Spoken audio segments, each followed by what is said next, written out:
welcome to the first episode of the Ellenville Parent Training Workshop Series. With us today we have Sandra Brownsey from the Center for Spectrum Services in Ellenville. Sandra, tell us what brings you here today. Well, hi Christian. So today we are starting a series of parent training workshops, and I was asked to start because my background is in autism, and I'm going to be talking about students with autism and also sensory processing disorder, and possibly give some families out there ideas of things to do with their kids at home. Okay. So what is autism? Well, autism is a collection of behaviors that demonstrate themselves in a young child's development very early on. And the three areas that are most often affected are language development, so students have limited or almost no language early on. Play skills are also very affected in the diagnosis of autism, and so is social abilities and social behaviors.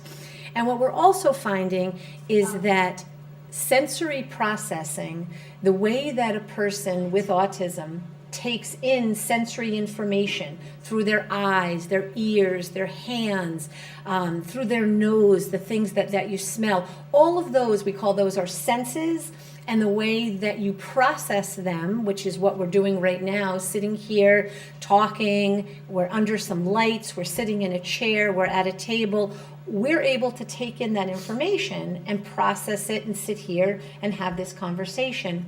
And some people diagnosed with autism would have a really hard time with that. So we work a lot with finding a balance, finding what does a person need in their sensory system, what are they missing, so that we can find a solution or maybe a coping mechanism for them, and then the person is better able to maybe participate in a classroom activity, or better able to participate in a family outing or a vacation or something. So, so sensory processing, the way we take in information. In fact, we have a video about sensory processing. It's narrated by a little boy, and we'll be showing the video. The video is actually narrated by a boy with sensory processing disorder, and he describes what it feels like to have it, and he actually offers some ideas for parents. So we'll be showing that video as well. So here, I see you brought some things. I did, Christian. So sensory processing disorder. Think about your senses, right? The way that you see things, the way that you hear things.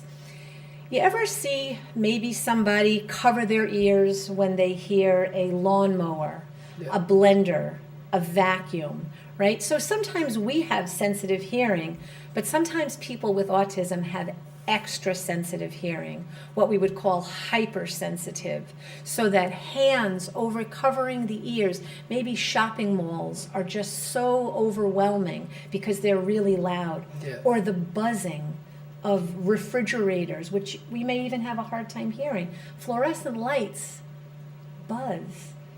And so sometimes it's hard to hear them, but for somebody that's got hypersensitive hearing, it would be really hard to concentrate. So some of the things that parents think that we recommend for parents, right? Now it's really popular for kids to wear headphones, right? It used to be little tiny earbuds, and oftentimes our kids couldn't tolerate earbuds.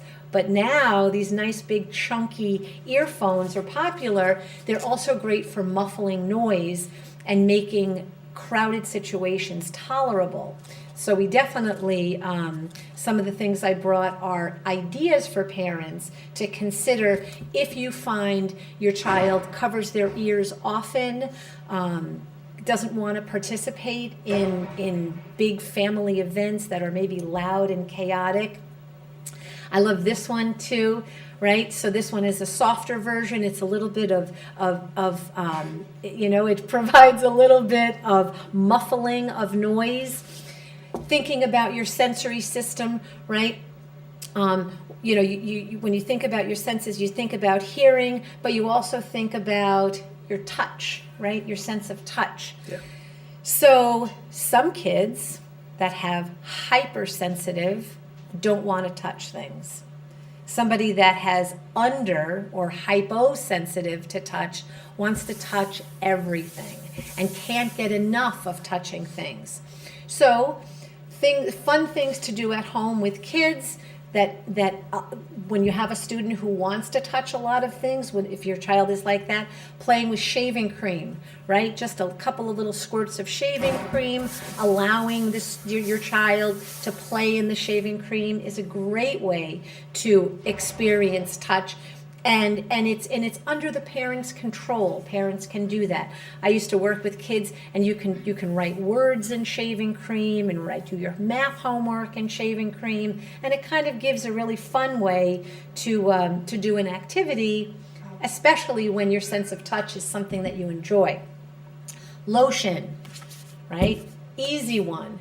For kids that are constantly seeking touch, bumping up against things, just getting into things that maybe parents don't want their kids to get into, providing a lotion massage on your hands and your arms is a great way for young children, for students of all ages, to really get the input that they're looking for. So lotion, shaving cream for sense of touch. Here's another one. Feel this one. Feel that. Right? So this is one of those indoor-outdoor carpets that you can find in the dollar store. And what's nice about this is not only do kids like to play on this with their hands, what we find is that if your child is someone that's constantly seeking to touch, they want to touch not just with their hands, they want to touch with their feet too. So now picture shoes and socks off, sitting, maybe doing your homework with this underneath your feet, and now you can sort of swish your feet back and forth and give you the touch that you're looking for without having to run all over the house and touch things you're not supposed to. So this is a really nice addition possibly to someone's house when you find that your kids are really seeking touch. You can also play on this, right? You could have your little cars on here. You could have your trains on here. $1 in the dollar store. Super nice. Here's another one for touch, right? The old squeezy balls. Yeah. These are great. So this gives kids that like to touch something to squeeze, something to touch, something to look at. One of the sensory systems, we've talked about hearing, we talked about touch, but now let's talk about sight, right? Kids that have oversensitive or hypersensitive visual skills often will look away, maybe close their eyes, right? When you think about going out into the sun, oftentimes as soon as you walk out the door, your eyes squint and you feel a little hypersensitive to the sun, but very quickly your eyes adapt. Sometimes our kids on the autism spectrum don't adapt so quickly. So visual information that comes in visually is too much. So sometimes parents will say, well, my child likes to spend a lot of time in his room, likes to spend a lot of time alone, or looking at his iPad, and that's it. Just wants to work on the iPad, just wants to work on the computer. But when a person likes visual skills, right, making cute little bottles, like if you notice inside of this bottle, there's glitter, Yes. right? You know, they sell these kinds of bottles in stores, but these are really easy for parents to make. You can make them multicolored. You can put little things inside of them. Plastic dinosaurs. If you see on the bottom, see how this one has glitter? You can hold it up to the light, and the light shining through makes it look differently. People that like to look at things, right? There's the people that have hypersensitive, meaning they don't want a lot of visual stimulation coming in. But then there's people that with a diagnosis of autism and some sensory processing disorder that are constantly seeking things to look at. And they want to look at it from all angles of their eyes, and they want to look at it on the sides of their eyes. So creating things for the kids to do that is really important. Okay, what else? How about another sense that we don't talk about, but parents will be able to see this demonstrated on the video? Your sense of we did sense of touch, but let's feel this. Let's start with that, right? The weights? Yeah, feel it's got weight in it. Yes. Right? And so oftentimes using weight, this has little beans inside of it. Actually, this is a homemade quilted piece right here. Sometimes what parents find is that their child is looking for hugs. They're looking to go underneath the couch cushions and have the couch cushions be pushed down on them. Kids are wrapping themselves in little blankets. So that sense, they're seeking some pressure and they're seeking input into their body. What's nice about this is just putting this weighted blanket on your lap gives you that sense of pressure, gives you that input that people often seek. Something like this, I'll show you this, right? So this can go around a person's neck. This gives me some pressure to my neck.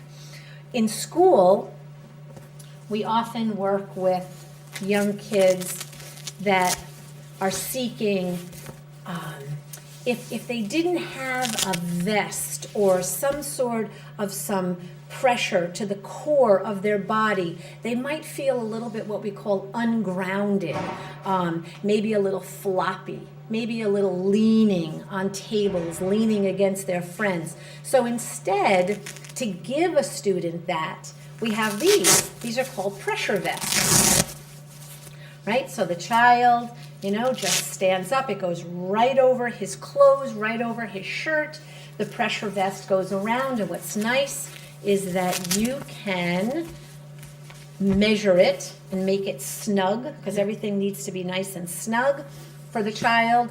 Parents, what we're finding now, are using Under Armour for their kids, right? Under Armour is really popular. Yeah. And so if you want to get a nice tight little hug, parents are suggested to buy maybe 1 or 2 sizes too small of the Under Armour. So it's nice and tight fitting against the body. And it just gives that consistent hug to the child or to the student. Right? And I think about the sense of touch. I think about, remember, you know how sometimes people, they'll notice little tags. They'll notice little things on their skin like, oh, I feel this, right? And you look inside and it's the tiniest little thread on your skin. Yeah. Well, now picture that, maybe times 100, right? When it comes to the sense of touch for somebody that's got a hypersensitive tactile system, a hypersensitive touch system. And then the opposite, underactive, meaning it's hard to feel anything unless I'm slamming against it, right? People that walk hard, right? Stamp hard. People that sit down.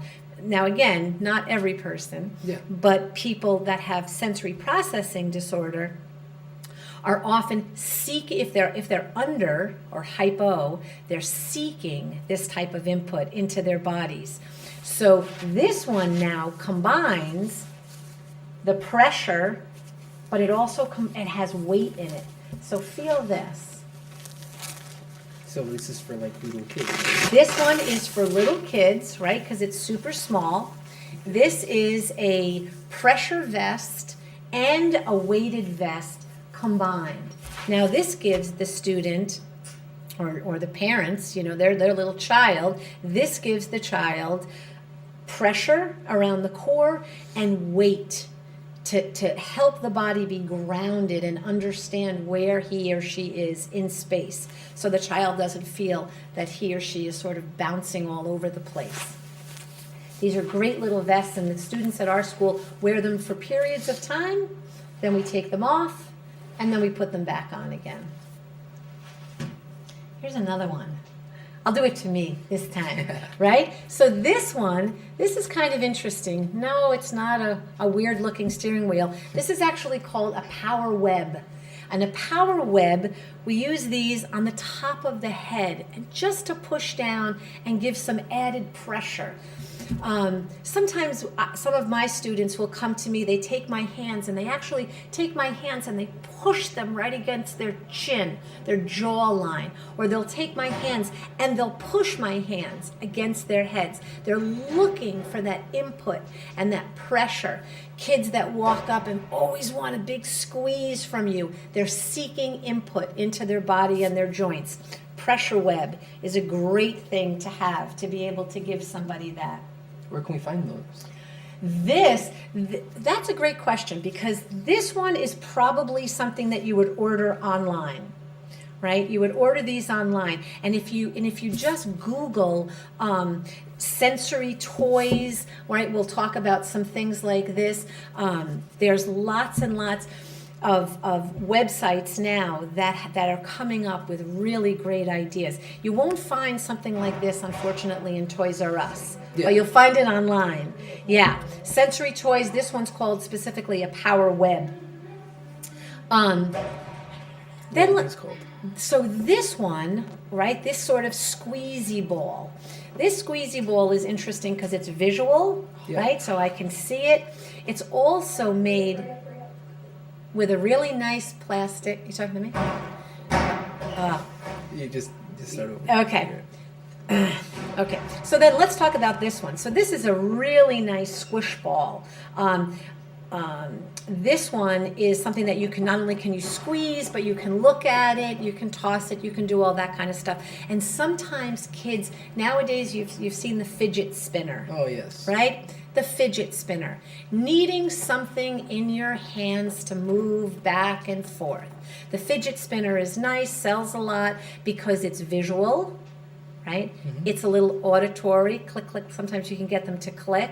Yeah. And they can be very lightweight. Students love them.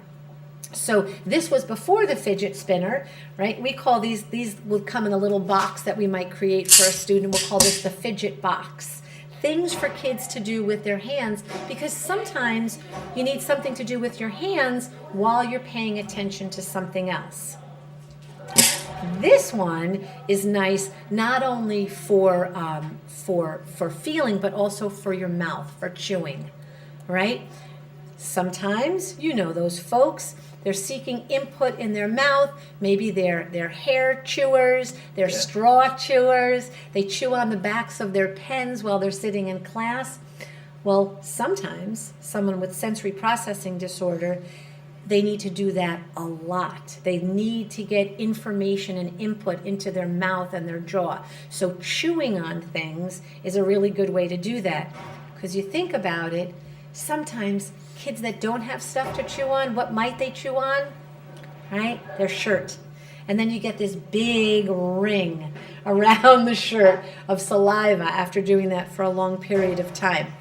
So giving kids what they need is what we're trying to demonstrate. What I'm trying to demonstrate today is that if your child is the one who does cover his ears when lawnmowers, blenders, walking in the community, going to malls and things of that nature, if they bother them, then rather than not going, just figure out a way to accommodate him so that he can enjoy a family outing, but also not feel overwhelmed by the noise.